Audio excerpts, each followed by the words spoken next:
Até bem pouco tempo atrás, era comum durante as festinhas de família ou visita de parentes distantes que se perguntasse às crianças: o que você vai ser quando crescer? A resposta, quando era dada pela criança, muitas vezes era aeromoça, bombeiro, astronauta, enfim, coisas que realmente fazem parte do imaginário heróico dos pequenos. Mas quando induzidos por seus pais, invariavelmente, a resposta seria médico, engenheiro ou advogado.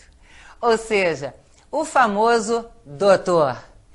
E isso tanto nas famílias de boa renda quanto nas famílias mais humildes. Os folhetins estão cheios de exemplos de personagens cujos pais literalmente se matam para que o filho vá para a capital estudar e ser doutor. E isso tem motivo, isso tem história. E é essa história que você vai conhecer agora. Voltamos ao Brasil colônia, meados do século XIX. O Brasil já tinha coroa portuguesa em solo e vivia literalmente entre dois mundos. O que produzia riqueza, formado pelos senhores de engenho e futuros barões do café, e o que usufruía da riqueza, ou seja, a corte e seus asséculos. Engraçado, essa situação não está te parecendo familiar, não? Segue em frente. Embora não tenha vivido diretamente os tempos do feudalismo como na Europa, o Brasil teve um pouco da sua estrutura, uma vez que quanto maior o número de terras, mais poder era adquirido por uma família. Naquela época, não havia qualquer tipo de controle de natalidade, e nem isso era desejado. Quanto mais filhos, mais segurança a família teria, pois todos giravam em torno do patriarca. O filho mais velho herdava a maior parte das terras e tinha como obrigação cuidar dos irmãos. E quando as terras eram divididas, permaneciam todos como parceiros nas atividades. O sentido de família tinha que existir. Todos obedeciam aos mais velhos e produziam juntos pelo bem-estar comum. Mas os novos tempos trouxeram novas ideias, e ideias bem interessantes aos jovens, como, por exemplo, estudar. Já que o filho mais velho tomaria conta das terras, por que o mais moço não poderia ser advogado, médico, enfim, doutor? Além de poder financeiro, um pouco de status não faria mal algum, e dessa forma, muitos jovens de famílias ricas foram mandados a Lisboa para obterem graduação superior. Voltando mais um pouco no tempo, 1808, chegada da família real. O Brasil deu um salto na hierarquia, de colônia extrativista à sede da monarquia. Além da abertura dos portos para as nações amigas, tanto o Rio de Janeiro quanto a Bahia passaram a ter, nesse mesmo ano, as academias de medicina e cirurgia, que futuramente seriam as raízes da Universidade Federal da Bahia e a Universidade Federal do Rio de Janeiro, atraindo com isso muitos jovens que tinham horizontes diferentes das atividades do campo.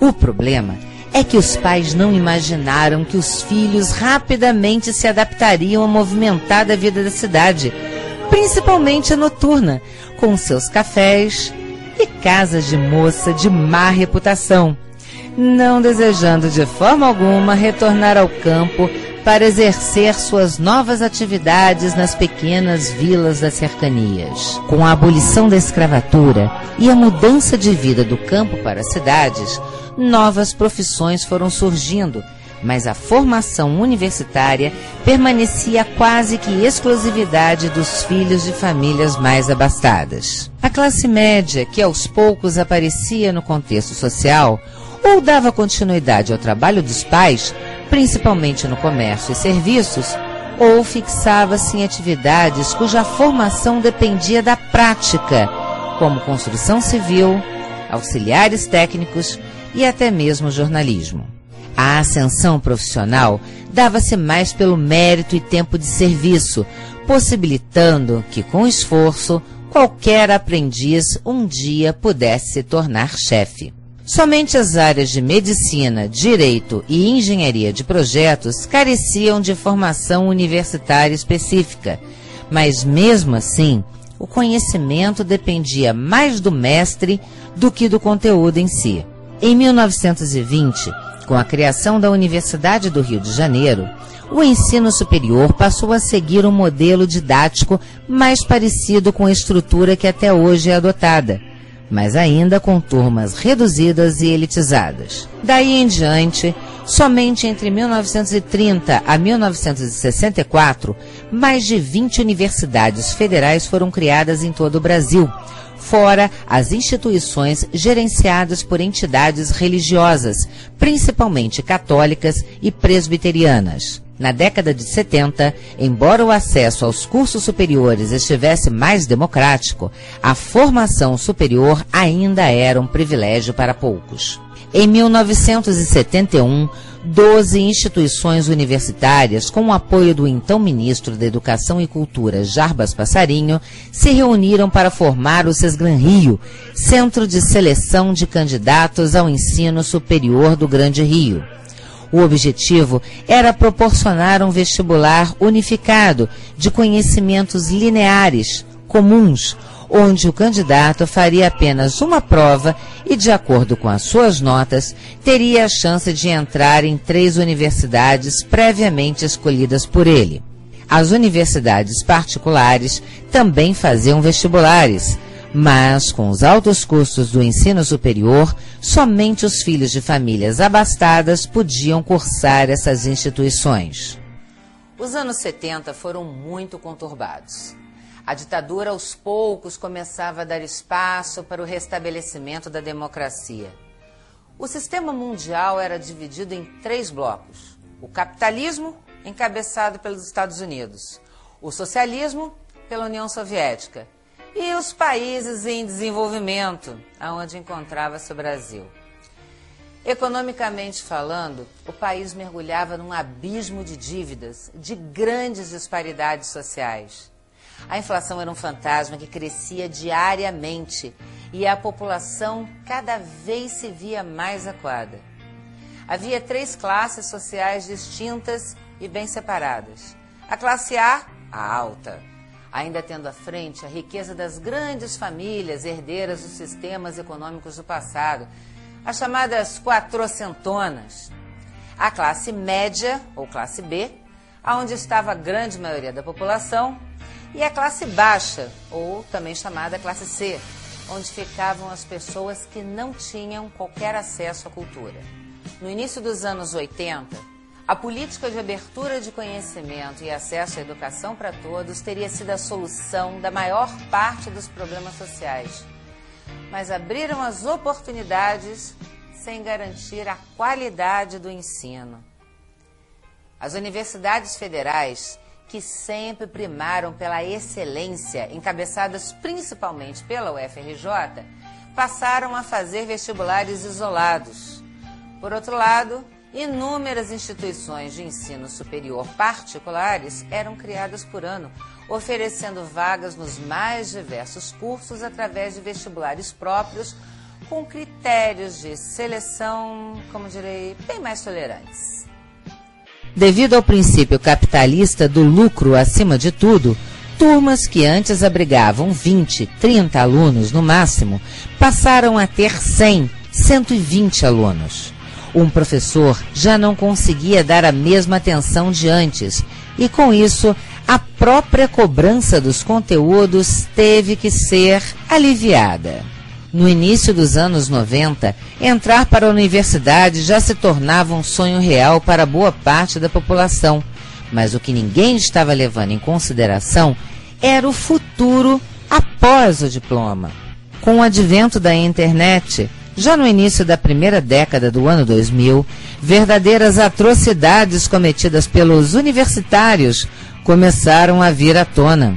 Erros grosseiros de português são encontrados em provas de todas as áreas acadêmicas, mostrando o triste resultado das políticas populescas, como, por exemplo, a aprovação automática, que desestimulou os alunos das redes públicas a estudar para passar de ano, garantindo apenas a frequência em sala de aula para ganhar a merenda escolar e ter direito as inúmeras bolsas auxílio, nada mais do que um band-aid colocado sobre um buraco de bala. Por outro lado, a dissolução do modelo familiar clássico e as dificuldades financeiras existentes no país obrigaram os estudantes a ter dupla jornada, o trabalho e o estudo.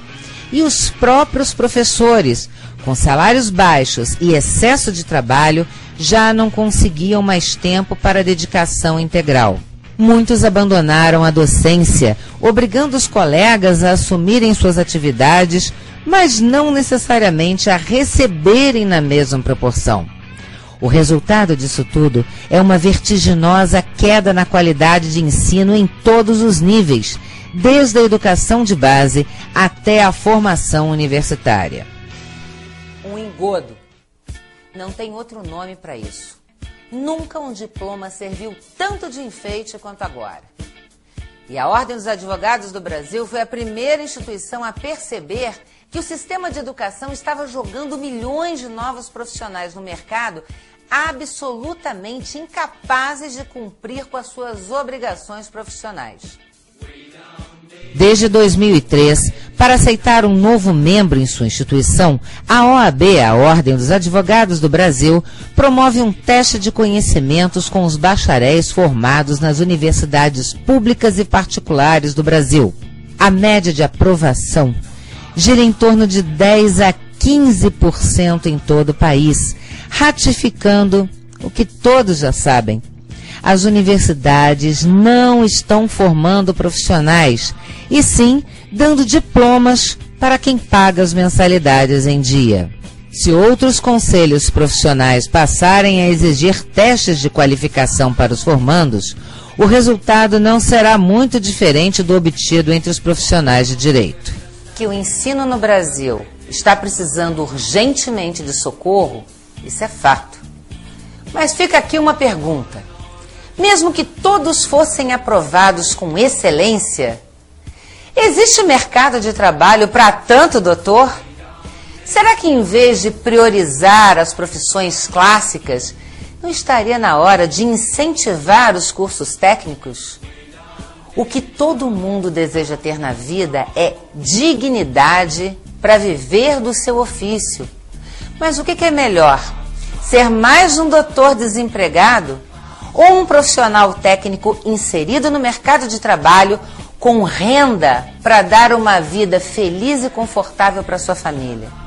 Matérias clássicas como matemática, geografia, física, química são mesmo necessárias até o final do 9º ano do ensino fundamental, a antiga 8ª série do ginásio, para todas as profissões?